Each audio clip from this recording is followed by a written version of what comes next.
Hal-hal apa saja nih yang harus jadi perhatian, kita sebagai orang tua kalau memang si kecil ini udah mau mulai berpuasa? Oke, mungkin kebanyakan pertanyaan tentang usia sih sebenarnya. Ya. Sebenarnya kapan sih usia ideal anak itu bisa belajar puasa ya? Gimana sih, persiapannya nih kalau anak udah mau mulai belajar puasa, Dok? Oke, jadi untuk tips-tips kali ya, mungkin untuk bagaimana sih cara mengajarkan anak gitu ya? Ya, Bagaimana sih gitu. cara mengajarkan? Ini kan udah 7 tahun nih, Iya, udah 7 tahun dong. nih, kita coba deh puasa seperti apa gitu ya. Tentunya yang pertama, kayak ini yang penting juga ya, status nutrisi. Jadi paksakan kalau misalnya memang status nutrisinya cenderung gizi kurang atau gizi buruk. Tahu gizi kurang atau gizi buruk dari mana ya sebenarnya harus konsultasi Konsultasi. dengan dokter.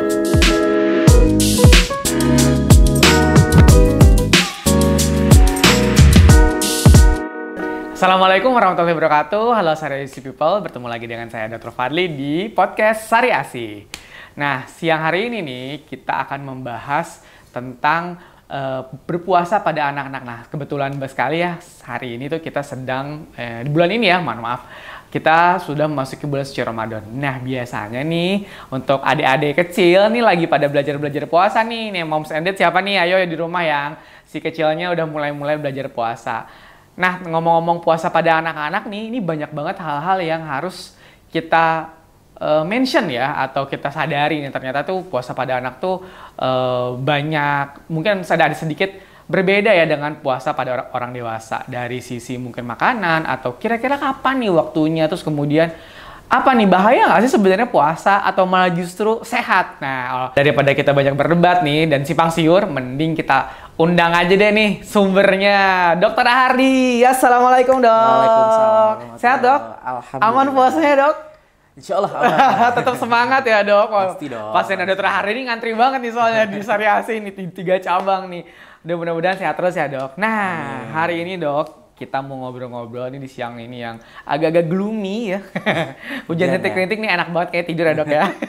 Kita mau ngobrolin masalah puasa pada anak, Dok. Nah, sebenarnya tuh boleh nggak sih? Kapan kita bisa mulai dan hal-hal apa saja nih yang harus jadi perhatian kita sebagai orang tua kalau memang si kecil ini udah mau mulai berpuasa? Monggo, Dok.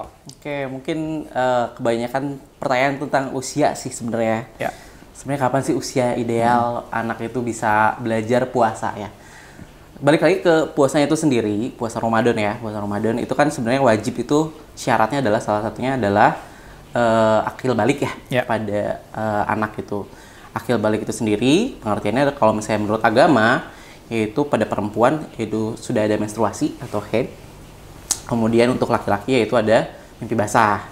Itu secara agama ya, tapi secara medis itu kita masuk namanya masa pubertas. Masa pubertas itu sendiri laki-laki dan perempuan itu beda usianya.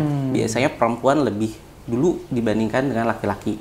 Nah, masa pubertas itu rentang usia pada perempuan dulu ya. Biasanya sekitar usia 8, mulainya usia 8 sampai usia 13 tahun. Yang didahului dengan adanya tanda-tanda dari seks sekunder, sorry. Seks sekundernya itu yaitu pertumbuhan payudara atau breast budding. Dan biasanya itu tadi usianya sampai dari usia 8 tahun sampai dengan usia 13 tahun. Rentang terjadinya pubertas awal. Nah, setelah terjadi breast budding itu atau pertumbuhan payudara, biasanya sih kurang lebih 1 sampai 2 tahun kemudian baru menstruasi. Nah, itu untuk yang perempuan. Untuk laki-laki itu untuk pubertas itu sendiri tandanya adalah adanya pertumbuhan dari perkembangan seks sekundernya itu dengan volume testis yang meningkat, yaitu lebih dari 4 ml. Ya, 4 ml itu kita lihatnya dari apa sih? Kita lihatnya dari pertumbuhan testis pastinya ya. Dan itu nanti biasanya menunjukkan adanya pematangan dari sel-sel reproduksi yang pada akhirnya adalah berujung pada mimpi basah. Nah, jadi untuk laki-laki itu sendiri pubertasnya rentang usia antara 9 sampai 14 tahun. Jadi memang lebih tua biasanya dibandingkan dengan perempuan. Beda setahun ya, Dok ya? Beda setahun. Jadi ya kita ambil irisannya aja lah ya. Misalnya anak usia 8 tahun, 9 tahun, perempuan 8 tahun, laki-laki 9 tahun mulai pubertasnya. Jadi kurang lebih kalau misalnya berdasarkan dengan pertimbangan seperti itu, anak bisa memulai untuk belajar usia 6 sampai 7 tahunan lah. Kurang lebih. Dengan pertimbangan mengenai kesiapan dari fisiknya itu tadi ya. Ada juga pertimbangan-pertimbangan lainnya sih. Oke, baik. Jadi harus kita mulainya itu justru sebelum usia puber ya dok ya. Yang diharapkan kan kalau secara segi agama ketika dia sudah puber, memang sudah menuju dewasa ya dok, dan sudah jatuh ya dok ya kewajibannya untuk puasa, jadi udah bisa memulai ya dok. Betul. Jadi kan diharapkannya pada saat memang dia sudah akhir balik dia sudah full puasanya kan. Sedangkan untuk belajar puasa kan nggak harus dari full kan sebenarnya. Iya, betul. Kita untuk menerapkan untuk belajar tuh nggak harus full, tapi sudah mempersiapkannya dari sebelum kewajibannya terpenuhi. Oke, baik dok. Nah, kalau anak nih dok mulai belajar puasa, let's say mungkin usia 6 tahun lah ya dok ya, 5-6 tahun, 7 tahun yang menuju balik tadi.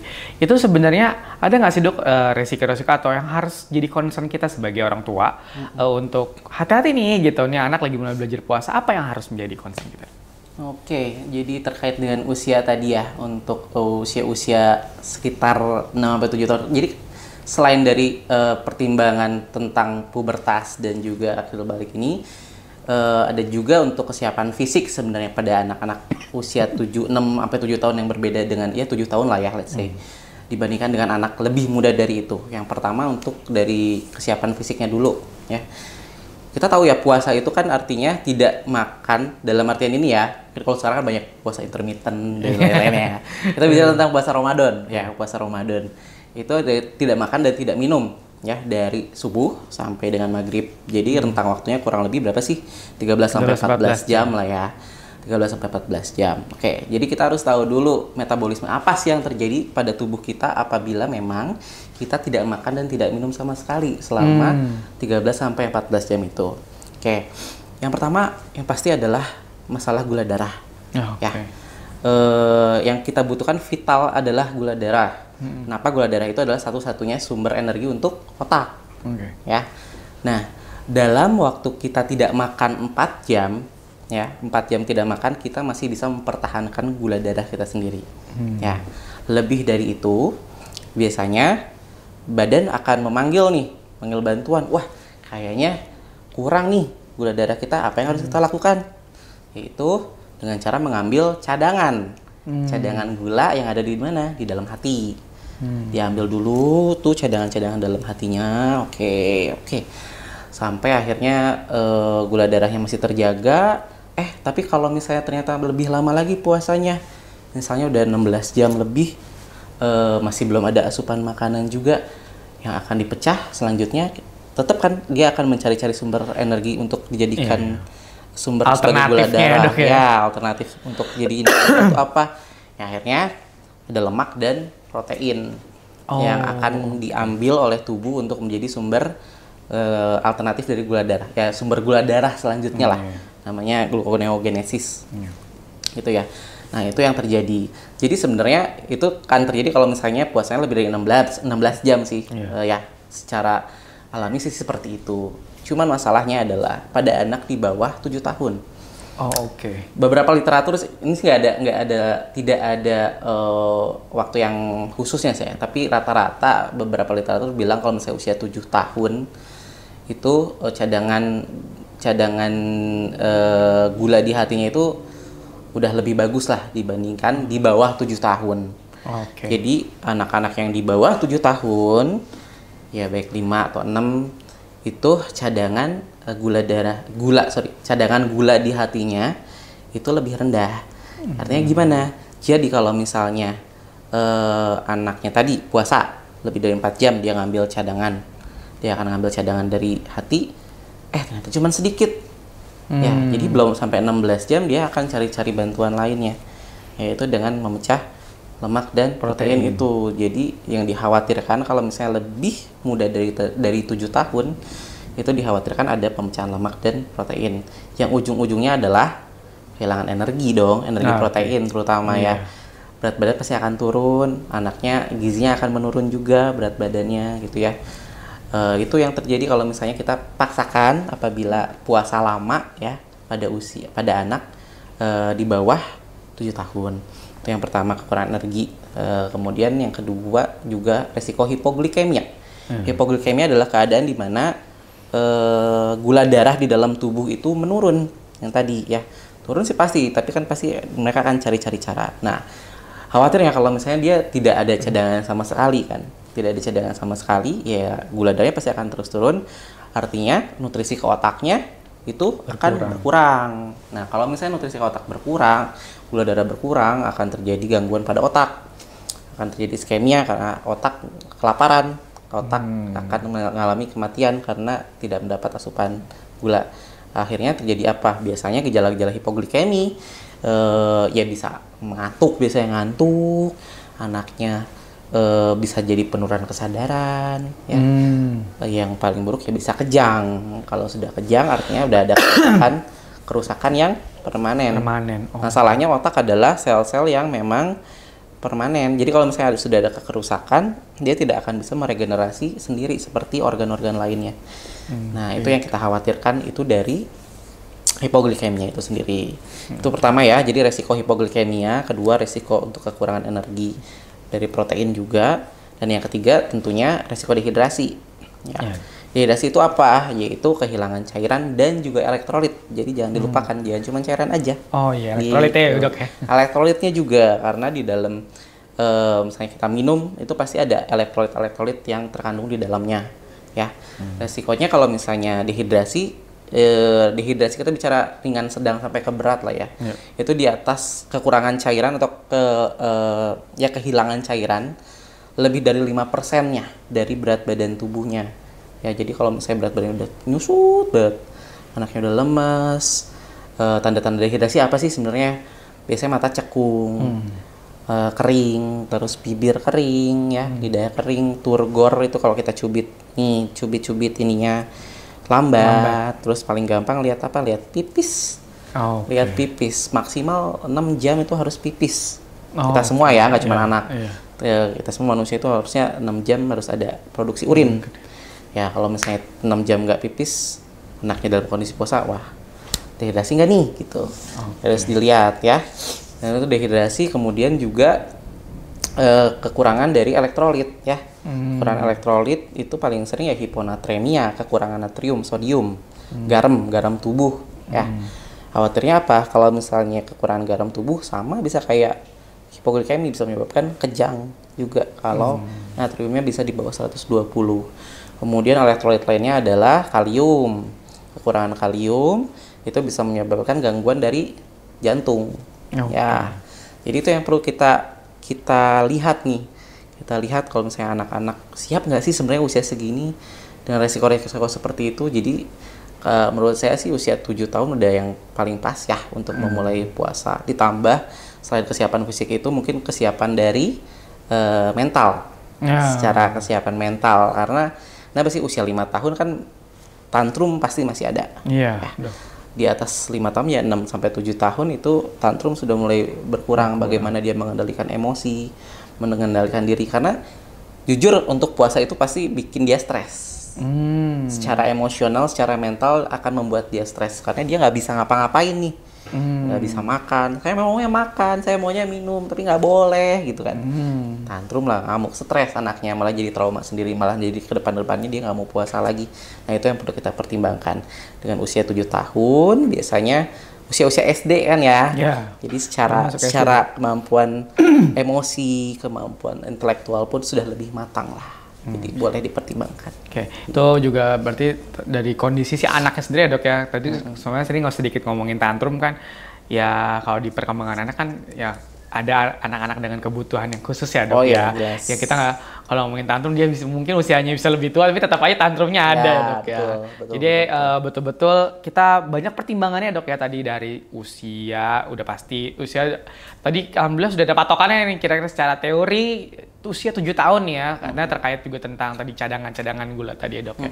Kemudian mental ya dok ya, mentalnya juga, dan mungkin kesiapan orang. Nah untuk orang tuanya nih dok, ada apa yang harus dipersiapkan sebagai orang tua nih ketika mau menghadapi si anak nih udah siap-siap nih mau kamu udah puasa ya nak gitu. Nah apa yang harus di orang tua, bagaimana kan agak tips-tipsnya dok ya, gimana sih persiapannya nih kalau anak udah mau mulai belajar puasa dok? Oke, jadi untuk tips-tips kali ya mungkin untuk bagaimana sih cara mengajarkan anak gitu ya? Ya, Bagaimana sih gitu. cara mengajarkan? Ini kan udah 7 tahun nih, Iya. 7 tahun nih, kita coba deh puasa seperti apa gitu ya. Tentunya yang pertama kita harus bicara dengan anaknya, pendekatan dengan anak, kenali konsep puasa itu seperti apa, tujuan puasa itu untuk apa sih, gitu ya. Jadi anak harus tahu dulu, paham dulu, mengerti, mungkin bisa dari 2 minggu sebelum memang Ramadannya sudah kita tanamkan terkait dengan konsep puasa itu seperti apa. Jadi anak harus mau dulu, harus paham dan harus mau. Jadi Mau ya memang dok, kata mau, kunci. jangan kita paksa, jangan kita paksa ya, mau dulu gitu. Terus itu dulu kemauan anak dulu yang penting itu niat kan, kalau misalnya puasa niat ya. Iya betul dok, betul. Jadi anaknya sudah ada berniat, sudah ada kemauan, oke itu. Ya terus terkait dengan ya kesiapan fisik terutama ya. Jadi kita harus tahu dulu anaknya tadi dari usia, kemudian status nutrisi baik. Nah, status nutrisi. Sebenarnya ini yang penting juga ya, status nutrisi. Jadi paksakan kalau misalnya memang status nutrisinya cenderung gizi kurang atau gizi buruk. Tahu gizi kurang atau gizi buruk dari mana ya, sebenarnya harus konsultasi dengan dokter ya. Cuman saya ada ya berat badan kasar lah, estimasi kurang lebih itu bisa dihitung. Misalnya berdasarkan usia ya, misalnya dari usia 1 sampai 6 tahun itu kita bisa hitung berat badan ideal itu 2N plus 8. N itu dalam usia, jadi misalnya usianya 6 tahun, 2 dikali 6, 12 tambah 8. Berarti berat badan idealnya dia adalah 20.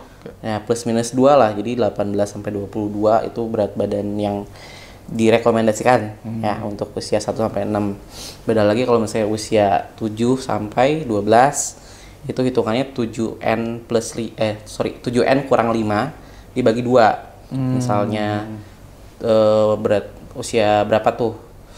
10 lah, 70 kurang 6 ya 65 dibagi 2 berapa sih? 32 setengah ya. Iya. Oke, ya plus minus 3 lah kalau gitu ya. Berarti antara rentang 29 sampai 35 itu masih oke. Jadi jangan sampai kita paksakan pada saat anak memang kondisinya sedang gizi kurang atau gizi buruk. Ya itu balik lagi, karena cadangan lemak protein dan cadangan gula di dalam hatinya pasti akan kurang pada anak-anak yang memang gizinya kurang. Kalau kita paksakan akan semakin turun, gizi kurang bisa jadi gizi buruk. Yang gizi buruk ya apalagi ya, janganlah kalau bisa gizi buruk mah sudah kontraindikasi ya untuk puasa. Apalagi nanti dia bisa dehidrasi, bisa sinkop ya dok ya nanti. Iya betul. Ya, karena tadi cadangannya udah nggak ada. Cadangannya aja nggak ada, dia aja udah nggak ada cadangannya, jadi jangan dipaksain kalau misalnya itu. Jadi itu nutrisi, status nutrisinya dulu. Jadi kalau misalnya ya better sih kalau misalnya memang mau mulai puasa ya pertimbangannya itu ya. Kalau memang ragu anak saya status nutrisinya apa sih ya, boleh konsultasi ke dokter ke DSA untuk menilai kesiapan anaknya. Itu dari kesiapan fisiknya. Terus kemudian nih, jadi kita harus kasih tahu kan kalau misalnya puasa itu misalnya udah oke nih semuanya ya. Oke, besok puasa gitu kan ya. Besok puasa. Jadi apa yang harus dilakukan nih puasa? Puasa tentunya ada sahur dan ada buka. Nah, sahur itu yang paling PR tuh biasanya tuh, karena memang bangunnya susah. Harus ya terus ya 3:30 sampai jam 4:30 kan kalau sekarang. Nah, jam enak-enaknya tidur pulsa anak ya dok? Ya betul. Jadi memang harus disiapkan sebelumnya, tidurnya harus cukup dulu. Tidurnya jadi malam sebelum sahur itu harus dipersiapkan tidur cukup, jangan sampai anak kurang tidur. Kalau enggak nanti skip sahur, udah deh, kalau skip sahur mending nggak usah puasa dulu gitu ya. Jadi belajar untuk sahurnya, jadi pastikan tidur cukup. Kemudian untuk sahur itu sendiri sebetulnya ada tipsnya lagi sebenarnya. Tipsnya apa sih kalau misalnya sahur? Sahur itu kan kita menyimpan energi buat nanti 14 jam ke depan. Gitu kan ya. Terutama ya gula darahnya itu. Jadi kalau misalnya yang baiknya adalah pada saat sahur kita ya tentu untuk makanan itu harus makanan yang dengan gizi seimbang ya. Gizi seimbang itu secara makronutrien dan mikronutrien terpenuhi. Makro itu berarti dari karbohidrat, dari protein dan juga dari lemaknya terpenuhi. Nah, cuman tipsnya adalah kalau misalnya kita akan puasa lama seperti itu, saran untuk karbohidratnya itu kita ambil karbohidrat dengan glycemic index yang rendah. Ya, indeks glycemic itu artinya dia kalau rendah atau rendah sampai sedang lah ya, itu dia akan bertahan lebih lama. Dia nggak langsung nggak langsung naikin gula darah cepet, dia akan pelan-pelan, slow but sure. Jadi, jadi contohnya apa tuh lama. Dok yang indeks glikemiknya rendah sedang tuh Dok? Yang rendah sedang itu contohnya bisa beras merah, gandum, ya. Gandum. Oh, roti dong Dok? Roti tapi roti gandum. Oh, oke. Jangan roti biasa. Kalau roti biasa itu justru tinggi. Gitu ya. Itu karbonya ya kita perlu pertimbangan untuk itu juga. Terus untuk supaya menambah rasa kenyang, supaya anaknya gampang lapar ya, kita perlu pertimbangkan juga untuk protein yang tinggi dan juga serat. Ya, protein bisa dari apa ya? Mudah lah, dari telur, ikan, daging. Ya kalau bisa sih protein tinggi untuk ada efek kenyang. Jadi kenyang lebih lama. Dan serat ya juga itu bikin kenyang juga. Contohnya bisa apa sih? Ya, dengan yang glycemic index-nya juga rendah ya. Serat tuh ada pisang contohnya. Pisang, jeruk, tuh apel itu juga bisa. Jadi pertimbangan untuk sahur. Jangan lupa juga pada saat sahur selain makanan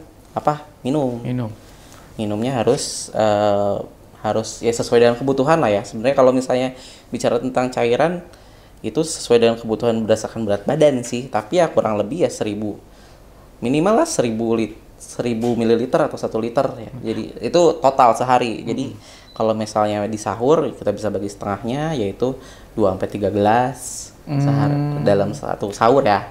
Dalam sesi sahur itu minum segitu. Ya, Dok, kalau ngomongin minum nih kan kalau di dewasa kan juga ada yang rules 8 gelas per hari itu Dok ya. Target 1.500 sampai 2.000. Nah, kalau pada anak ini range usia kan tadi kan kita udah ketok palu nih Dok ya. Patokannya sebetulnya kita punya arahan sesuai teori adalah usia 7 tahun.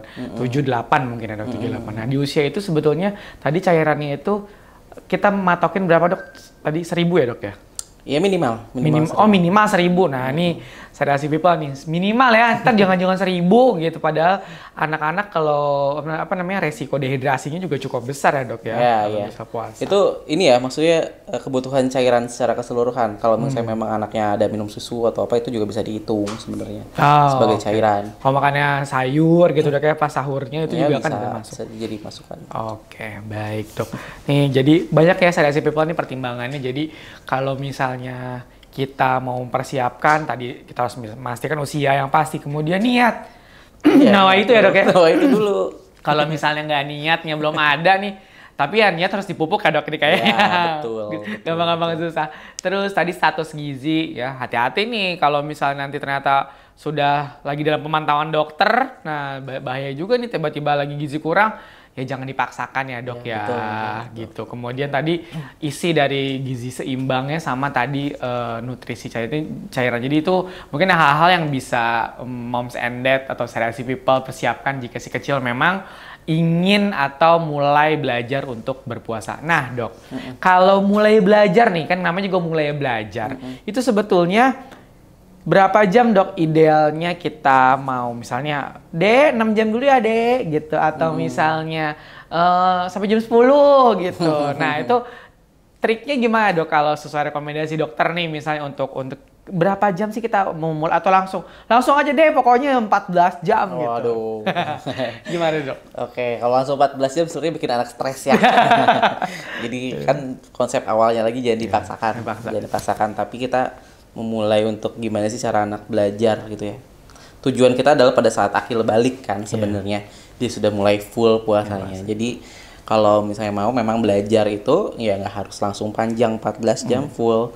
Tapi berkala. Jadi misalnya dia kuatnya dulu berapa jam? 4 jam boleh. Karena kan tadi kan kita seperti teori yang saya bilang ya. Dalam 4 jam pertama itu masih bisa dipertahankan tuh gula darah gitu ya. Jadi 4-6 jam masih oke lah sebenarnya ya. Masih oke sampai dia mampu 6 jam boleh dinaikin lagi bisa 8 jam. Kemudian nanti 10 jam. Kalau lebih bagus lagi bisa full ya lebih oke. Tapi memang harus pelan-pelan. Pelan-pelan untuk berikan anak adaptasi dulu. Oke. Ya, berikan anak adaptasi untuk belajar, ya harus pelan-pelan. Kemudian juga yang harus diperhatikan ya, selama puasa itu kan pasti bosen ya anaknya. Jadi bosan, jadi memang harus gimana nih, kita harus putar otak sebagai orang tua, gimana caranya biar anak tuh nggak ngerasa lapar.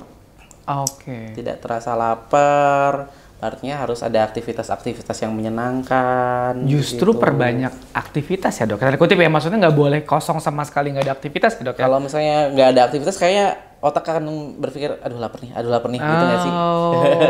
Oke, Jadi oke, memang oke, harus oke. aktivitas, ya salah satunya aktivitas, ya biasanya ada pesantren kilat ya kalau pada sore harinya kan. Jadi ya ada pesantren kilat, kemudian juga aktivitas-aktivitas lainnya tetap harus dilakukan. Maksudnya jangan sampai, ya tidur siang boleh, pastilah boleh ya kan. Kalau puasa katanya tidur ibadah. Daripada makan kan, mendingan tidur kan. Ya boleh, jadi aktivitas tidur siang boleh, kemudian aktivitas-aktivitas yang menyenangkan lainnya sebagai apa ya, peralihan lah. Distraksi ya. Sebagai distraksi untuk anak supaya tidak merasakan rasa laparnya, seperti itu. Oke, jadi nah nih Sarasi People nih, justru aktivitasnya harus ada. Jadi jangan mentang-mentang anak lagi belajar puasa, banyak nggak dibolehin, nggak boleh nanti capek gitu. Justru namanya anak ya dok ya, harusnya diberikan aktivitas sebagai distraksi agar puasanya itu bisa lebih nggak kepikiran lah istilahnya gitu, nggak dirasa. Jangan nonton mukbang. Memicu asam lambung naik dok, itu makin lapar dok kalau kayak gitu. Oke, baik. Nah sebenarnya tadi udah disebutin ya dok ya, udah banyak. Tapi mungkin ini sebelum sesi terakhir dok, poin tips and trick. Nah jadi mungkin tadi udah sempat diulas, mungkin boleh diulang lagi tapi poin by poin. Tipsnya dok, kalau kita mau mengajarkan anak untuk puasa. Satu, apa dok? Satu, pastikan anak siap secara fisik. Ya. Anak sehat ya. Anak sehat dalam kondisi ya. sehat. Pertama, anak dalam kondisi sehat. Yang kedua, jangan paksa anak. Oke, baik. Jangan paksa anak. Jangan paksa anak. Jadi biarkan anak mau memulai memang sesuai dengan keinginannya dia. Ya.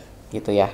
Kemudian yang ketiga, pastikan istirahat cukup untuk sahur tadi ya. Jadi anak tidak skip sahur. Yang keempat, perhatikan makanan untuk sahurnya yang tadi saya sudah sebutkan. Yang kelima, tentunya adalah isi kegiatan yang positif sambil mengisi kegiatan untuk puasanya tersebut.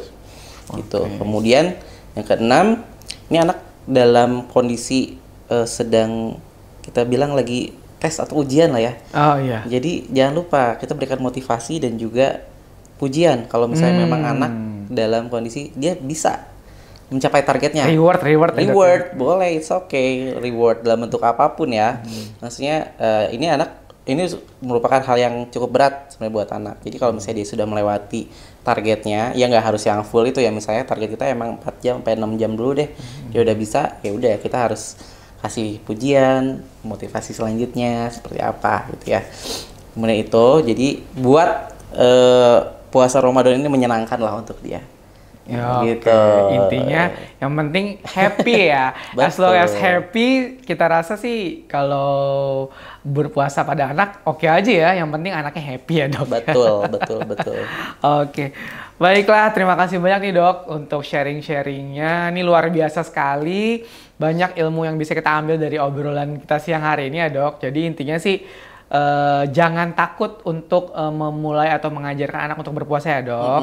Jadi jangan jadikan alasan bahwasannya karena masih kecil jadi nggak boleh puasa. Tidak, justru bisa kita mulai dan memang semua ada di bawah kendali dari orang tua. Siapa atau tidaknya moms and dad ya yang bisa lebih tahu nih kapan anak bisa mulai belajar puasa. Begitu ya dok? Ya. Oke. Baik, terima kasih banyak dokter atas waktunya. Masya Allah, semoga puasanya lancar ya dok. Amin ya Allah. Semoga si kecil juga mulai puasanya lancar nih. Belum lah. Oh belum ya dok ya, si kecil. Belum, baik, terima kasih banyak. Billahi taufiq wal hidayah. Wassalamualaikum warahmatullahi wabarakatuh. Dadah Sarasi People.